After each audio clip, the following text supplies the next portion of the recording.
ऊर्जा या एनर्जी किसी देश के विकास की रीढ़ होती है।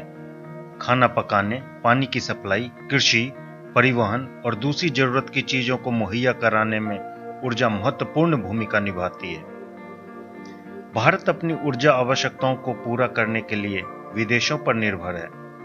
इसके लिए कच्चे तेल की जरूरत का 5 मिलियन बैरल पर डे के हिसाब से लगभग 85% दूसरे देशों से आयात करता है। ऐसे में भारत को ऊर्जा के क्षेत्र में आत्मनिर्भर बनने के लिए तेल से इतर दूसरे स्रोतों का रुख करना होगा जो अक्षय हो। इस तरह के अक्षय ऊर्जा के स्रोतों में एक है बायो सीएनजी, जो एक अक्षय ईंधन है।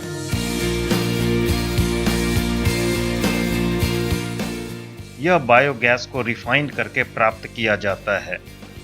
बायोगैस का उत्पादन किचन वेस्ट, फसल वेस्ट और अन्य अवशेषों से तैयार किया जाता है। इस रिफाइंड बायोगैस को कंप्रेस्ड किया जाता है, जिसमें 90% से अधिक मीथेन यानी CH4 होती है। इसीलिए इसे ग्रीन रिन्यूएबल ऑटोमेटिव फ्यूल भी कहा जाता है। बायो सीएनजी का कैलोरीफिक वैल्यू 45,000 किलो जूल प्रति किलोग्राम से अधिक होता है, जो पेट्रोल के समान है। दुनिया के ज्यादातर देशों में ऊर्जा के लिए बायो सीएनजी का इस्तेमाल करते हैं। ये देश ईंधन के लिए नेपियर ग्रास उगाते, फिर उसे प्रोसेस करके बायो सीएनजी बनाते। नेपियर ग्रास की खेती का चलन अभी हमारे देश में कम है, जबकि इसकी खेती में सिर्फ एक बार बुआई के बाद साल में करीब 4 बार कटाई कर सकते हैं। इस तरह इस घास का तकरीबन 7-8 सालों तक उत्पादन ले सकते हैं। इसके लिए सिर्फ सिंचाई की व्यवस्था होनी चाहिए। यह फसल गन्ने की तरह होती है। पशुओं के लिए भी यह पौष्टिक मानी जाती है।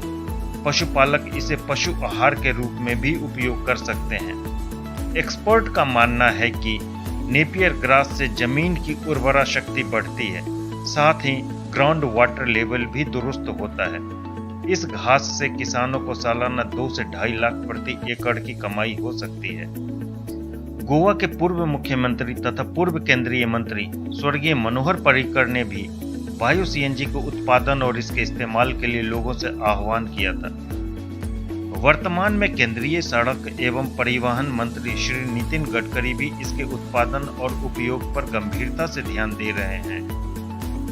दरअसल बायो सीएनजी का हम निर्माण कर सकते हैं, अर्थात यह सीमित नहीं है, जबकि दूसरे प्रकार के ईंधन जैसे पेट्रोल, डीजल, एलपीजी और कोयला भूगर्भ स्रोत से प्राप्त होते हैं और ये सीमित है, जो एक दिन खत्म हो जाएगा। सबसे महत्वपूर्ण बात यह है कि बायो सीएनजी के मुकाबले अन्य सभी ईंधन अत्यधिक प्रदूषण पैदा करती है, जो पर्यावरण के लिए बेहद हानिकारक है। यह प्रत्यक्ष रूप से हमारे स्वास्थ्य को प्रभावित करती है।